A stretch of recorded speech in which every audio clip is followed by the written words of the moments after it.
Buenas tardes, bienvenidos a nuestra primera clase de presupuesto y planificación financiera. Antes de iniciar la dinámica de esta primera videoclase, pues quisiera hablar un poco de cuál va a ser la dinámica de nuestro curso. Durante este curso vamos a tener dos videoclases y posterior a cada una de esas videoclases vamos a realizar un quiz. Inicialmente tuvimos una primera actividad que fue el foro diagnóstico, en el cual ustedes a través de un caso expuesto, pues dieron sus opiniones con base en el argumento que se veía en el artículo, ustedes dieron su respuesta a unas preguntas que se hicieron desde el punto de vista financiero. Entonces, esta es nuestra primera actividad. Nuestra siguiente actividad será el quiz de esta primera videoclase y posteriormente tendremos una siguiente videoclase con la que finalizaremos con otro quiz en plataforma. Estas serán nuestras actividades durante este curso de presupuesto y planificación financiera y al finalizar el curso pues tendremos la evaluación final del curso. Bienvenidos. Es importante que para desarrollar una actividad financiera, hablemos de dónde se desarrolla esa función financiera y cuál es esa estructura organizativa sobre la cual se hace la gestión financiera. Entonces, para ello hablamos entonces de la composición y de la estructura organizativa, de qué es una empresa, de cuáles son los tipos de empresa que encontramos y cómo se realiza la estructura organizativa, cómo se desarrolla la estructura organizativa de, del área financiera en una compañía. Para ello, entonces, vamos a hacer un primer refuerzo sobre los aspectos a considerar dentro de organización y estructura empresarial. Encontramos tres tipos de empresas: propiedad unipersonal, sociedades y corporaciones. Recordemos entonces que una propiedad unipersonal hace alusión a un único dueño en la cual eh, pues este funciona a beneficio propio. Mientras que en las sociedades se da la propiedad de dos o más dueños con un beneficio a través de utilidades. En el caso de las corporaciones hablamos de entidades legalmente constituidas por varios propietarios que se consideran accionistas y que tienen una responsabilidad limitada dentro de la organización. Este punto es el punto, digamos, lo más importante o más relevante respecto a los otros dos tipos de empresa, la propiedad unipersonal y las sociedades, ya que hay una responsabilidad limitada dentro de las decisiones de la empresa. Asimismo, es importante hablar de la estructura organizativa de una compañía desde el punto de vista financiero. Aclaramos que esta es una estructura solamente para lo que corresponde a la gestión financiera, que es el frente que vamos a trabajar en nuestro curso. Entonces, desde la estructura financiera, hablamos que siempre dentro de un área financiera va a haber una persona que esté a cargo de la toma de decisiones financieras dentro de una compañía, que regularmente se conoce como el director financiero o como el gerente financiero. Y a su cargo están las áreas de soporte o de apoyo a la actividad financiera de la empresa, las áreas de crédito, de tesorería, de inversiones y otras áreas que pueden hacer parte de la actividad o de la unidad financiera, como lo son el área contable o el área de presupuesto. Esta es la estructura que comúnmente tienen las empresas desde el punto de vista financiero. A su vez, tienen un área de control en la cual pues se realiza toda la parte de control a la gestión financiera que se hace. Esta área siempre debe ser eh, un área diferente al área financiera, debe estar fuera de la unidad financiera con el nombre que le llamen y Dentro de ella se hacen toda la parte de controles y de auditoría a esta gestión. También es importante que hablemos de la diferencia que existe entre la función financiera y la función contable. Es muy importante que como gerentes financieros que van a hacer ustedes dentro de una compañía tengan en cuenta cuál es la diferencia que existe entre la unidad contable y la unidad financiera en una compañía. La unidad contable tiene unas funciones muy puntuales dentro de la recolección y dentro de la clasificación y reporte de información financiera, mientras que la unidad financiera se encarga específicamente de la toma de decisiones y el análisis de inversiones o de actividad propia de la compañía. Entonces, es importante tener en cuenta esa diferencia entre lo que hace un contable y lo que hace un financiero. Eh, el área contable es el área que nos da el insumo como financieros para tomar decisiones. ¿Cómo lo hace? A través de la información que nos transmite, de toda la parte de reporting financiero que nos da y contable. ¿Cuáles son los objetivos de una empresa? Pues básicamente lo podemos resumir en tres aspectos claves: la rentabilidad de los accionistas, la maximización de las ganancias y la minimización de riesgos. Riesgos que pueden ser operativos o riesgos de mercado o diferentes tipos de riesgos que inciden en las finanzas de una compañía. También es importante que mencionemos la ley SOX, que es la norma que habla de los controles y las prácticas contables financieras. Es decir, esta norma se creó con el fin de contribuir a, a desarrollar una práctica saludable dentro de la presentación contable y financiera, evitar temas de plagio, de fraude o de entrega de información sesgada o errada. Esto es, de forma general, la estructura sobre la cual se desarrolla la actividad financiera. Recordemos que, como lo dijimos en nuestra primera sesión, antes de hablar de un análisis o de los insumos con los cuales yo tomo decisiones financieras, es importante primero conocer la empresa, conocer su estructura para así poder tomar decisiones.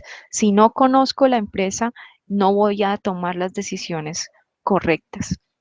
Entonces, es muy importante conocer el tipo de estructura en el que se desarrolla la operación de la empresa para posteriormente poder aplicar análisis y tomas de decisiones desde el punto de vista financiero. En un segundo frente hablaremos del análisis financiero. Y dentro del análisis financiero debemos partirlo en dos frentes. Uno, la información financiera. Y dos, la interpretación y el análisis de la información. Entonces, en estos dos primeros puntos hablamos de cuál es el insumo que necesita un gerente financiero, que necesita el área o la unidad financiera dentro de una compañía para tomar decisiones o para hacer análisis de la situación de una compañía. Lo primero que hay que saber es que hay cuatro información que son regularmente la información que más se utiliza para hacer análisis financieros. Entonces hablamos de la información financiera desde el balance general, el estado de resultados, las notas a los estados financieros y los estados de flujo de efectivos. Recordemos que estos conceptos los en nuestras clases de contabilidad general eh, y básicamente son el insumo para poder desarrollar análisis financiero. El balance como una fotografía que nos permite tener una visión general de los activos y los pasivos y el patrimonio y de las cuentas de patrimonio eh, en un periodo específico. El estado de resultados, también entendido como el estado de pérdidas y de ganancias, que nos permite hacer comparativos o diferentes visiones en diferentes momentos o en diferentes periodos, enfocados en los ingresos y los egresos de la compañía, y las notas a los estados financieros, que nos permiten conocer en detalle la formulación o la estructura con la cual se definieron ciertas cuentas, cómo se elaboró la información, cómo se desarrollaron los cálculos. Esta es la información en general y los estados de flujo de efectivo, que son la información que nos sirven en general para conocer la salud financiera de nuestra compañía. Cuando hablamos de información financiera, hablamos de estándares internacionales desde el punto de vista de la presentación y la formulación y entrega de resultados financieros. Existen unos estándares internacionales con los cuales se desarrolla o se elabora toda esta información. Dos grandes grupos o dos grandes estándares son los US GAAP, que son las normas internacionales de Estados Unidos, y las IFRS, que son las normas internacionales de Reino Unido. Estas IFRS son las que en Colombia actualmente se conocen como las NIF, y son las normas que se están implementando en Colombia para la presentación de información financiera. ¿Cuál es el objetivo de trabajar bajo estos estándares internacionales? Pues tener una información estándar en todas las compañías y en todos los mercados sobre cómo se presenta esta información. Les doy un ejemplo de esto. Cuando una persona natural, una persona, bueno, como ustedes, como yo, pedimos un crédito en una entidad financiera, nos piden cierto tipo de información que soporte nuestra capacidad de pago. Asimismo, cuando las empresas están buscando financiamiento, cuando las empresas van a invertir, cuando van a hacer algún tipo de actividad o de negocio dentro del mercado, pues les piden información financiera que debe estar a los estándares internacionales, que pueden ser los GAAP o los IFRS. Más de 80 países han adoptado las IFRS, y en Colombia actualmente estamos en el modelo de implementación de las normas NIF para las grandes y las pequeñas compañías. Con base entonces en el desarrollo de la información financiera, pues hablamos de qué hacemos con esa información. Bueno, ya tenemos un balance, ya tenemos un estado de resultados, ya tenemos información general de la compañía. Ahora, ¿qué hacemos con esa información? Y es aquí donde viene la aplicación de interpretación financiera, de hacer análisis financieros y de evaluar la salud financiera de la compañía. Entonces, es ahí cuando incorporamos el concepto de razones financieras, que son ratios o índices que nos permiten conocer desde diferentes frentes financieros cómo se encuentra una compañía. Las razones financieras pueden ser de diferentes tipos, pueden ser de liquidez, de endeudamiento o de solvencia, como muchas veces también se menciona, de rentabilidad, de mercado o de actividad.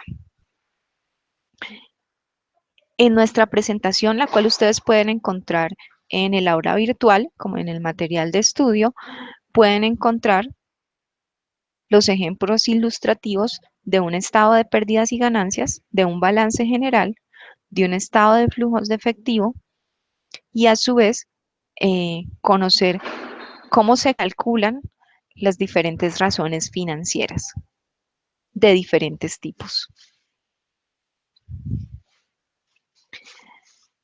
Si ya tenemos la información financiera y si conocemos los tipos de razones financieras que existen, podemos hablar de los tipos de análisis que podemos hacer con las razones financieras. Hablamos de análisis de evaluación comparativa, análisis de series de tiempo y análisis combinado.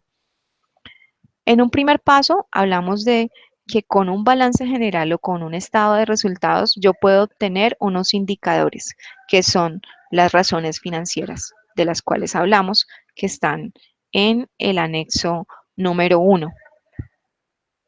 Después de que nosotros calculamos con base en ese estado que tengamos, con base en ese balance general, por ejemplo, que calculamos cada una de esas fórmulas que vemos ahí, que obtenemos unos ratios, podemos hacer diferentes tipos de análisis. Un análisis de evaluación comparativa hace alusión a hacer una valoración de los resultados que obtuvimos respecto al sector o la industria. Esto es lo que comúnmente se conoce como benchmarking. También pueden existir los análisis de series de tiempo, que son los análisis que se hacen respecto de un periodo definido. Es decir, yo puedo evaluar las razones financieras en un trimestre o en un semestre, en un periodo determinado. Y el análisis combinado es un análisis más completo que evalúa tanto en periodos específicos, en series de tiempo, como en comparativos del sector. Entonces, el análisis combinado nos permite tener una visión en el tiempo y a su vez una comparación respecto al sector. Un ejemplo de ello puede ser, bueno, vamos a revisar, por ejemplo, el estado de endeudamiento de una empresa de, de calzado. Entonces, revisamos el ratio de la razón de endeudamiento de la empresa y hacemos un comparativo con el sector para un periodo determinado. Aspectos que son importantes tener en cuenta dentro del análisis de razones financieras. Uno muy importante que hay que tener en cuenta es el manejo del cálculo con el que se realizan los datos financieros, con el que se desarrollan los datos financieros. Es decir, por ejemplo, en temas como la rotación de inventarios, donde nosotros conocemos que hay diferentes métodos de cálculo del inventario, por ejemplo, el método PEPS sobre el cual se desarrolla la rotación, sobre el cual se desarrolla el inventario, pues si se van a revisar razones financieras bajo este método, las razones financieras contra las cuales se vaya a comparar deben estar trabajadas en el mismo método. ¿Esto por qué? Porque se pueden generar sesgos de información debido a diferentes tipos de cálculo que se realicen para un mismo indicador. También es importante que la comparación de datos se realicen sobre el mismo periodo. Pueden generarse sesgos a su vez sobre información en diferentes periodos. Con esto entonces tendríamos las herramientas para hablar de cómo se desarrolla un análisis financiero, partiendo del insumo de la información que necesitamos y hablando de cómo se desarrolla ese, qué se hace con ese insumo o con esa información. Un ejemplo de razones financieras lo tenemos en la parte, en la página número 3. En el ejemplo de rotación de inventarios, por ejemplo, vemos el cálculo de la rotación de inventarios basado en las razones financieras que vemos en la parte inferior. Se realizó un cálculo de rotación de inventarios para una empresa y a su vez se hizo el comparativo respecto al sector. A simple vista, viendo estos dos resultados, nosotros podríamos decir que el desempeño de la empresa está por encima del desempeño del sector, es decir, la empresa es muy eficiente en la rotación de inventarios. Sin embargo, lo que podemos ver, lo que no se ve a simple vista es que ese indicador no necesariamente me puede estar diciendo que la empresa está bien en el tema de rotación de inventarios. ¿Por qué? Porque no puedo dejar un dato aislado del contexto general de la compañía. Es decir, si bien se evalúa un indicador y un indicador me da un indicio de un resultado bueno o malo, o, o un, o un indicador me puede decir también qué tan cerca estoy de la industria, También es importante conocer el contexto general de la compañía. Si a simple vista vimos un buen indicador acá porque vimos un indicador más alto que el sector, también deben mirarse y conocerse la empresa de manera general porque esto lo que nos puede estar diciendo también es que la empresa no es lo suficientemente buena en la rotación de sus inventarios desde el punto de vista de la capacidad para manejar la demanda de inventarios. Es decir, si yo tengo un, no logro superar la capacidad de inventarios, pues voy a tener un coeficiente alto, pero no necesariamente voy a ser eficiente. Entonces, un indicador puede ser positivo siempre y cuando se mire el contexto. A simple vista, este es un buen indicador, pero si nos vamos a revisar la parte de los inventarios, y nos vamos a revisar versus la demanda, podríamos pensar que no necesariamente es un buen indicador, que si hay demasiada demanda y el inventario es muy poco, entonces también vamos a tener un coeficiente alto y realmente no estamos siendo eficientes, sino por el contrario, no estamos siendo capaces de superar la demanda que tenemos de inventario. Entonces, este tipo de análisis es muy importante hacerlo cuando hablamos de razones financieras. No es solamente mirar el resultado, es mirar el contexto del resultado para saber si realmente es un buen o un mal indicador. Asimismo, como hablamos de la estructura y de la empresa, como hablamos de el desarrollo del análisis financiero, pues también tenemos que hablar de cómo interactúa una compañía en el mercado. Por eso hablamos de mercados financieros. Entonces, cuando hablamos de mercados financieros, estamos hablando de los foros o de los espacios donde los proveedores y solicitantes, pueden ser las compañías, las entidades financieras o diferentes tipos de entidades, transan operaciones de mercado. Existen dos tipos de mercados diferenciados, el mercado de dinero y el mercado de capitales. Su diferencia básica está dada en la relación financiera de corto y de largo plazo. En el caso del mercado de dinero, se establecen relaciones financieras dentro de las empresas, la interacción de los diferentes actores de mercado en una relación de corto plazo. Y estamos hablando aquí de mayor mercados de liquidez y de efectivo. Mientras que en el caso del mercado de capitales, pues estamos hablando de el establecimiento de relaciones de largo plazo, relaciones financieras, por supuesto. También es importante hablar de con quién interactúan las empresas, no solamente con el cliente o con el consumidor final, desde el punto de vista de sus productos, sino también desde el punto de vista de las inversiones y de la gestión financiera.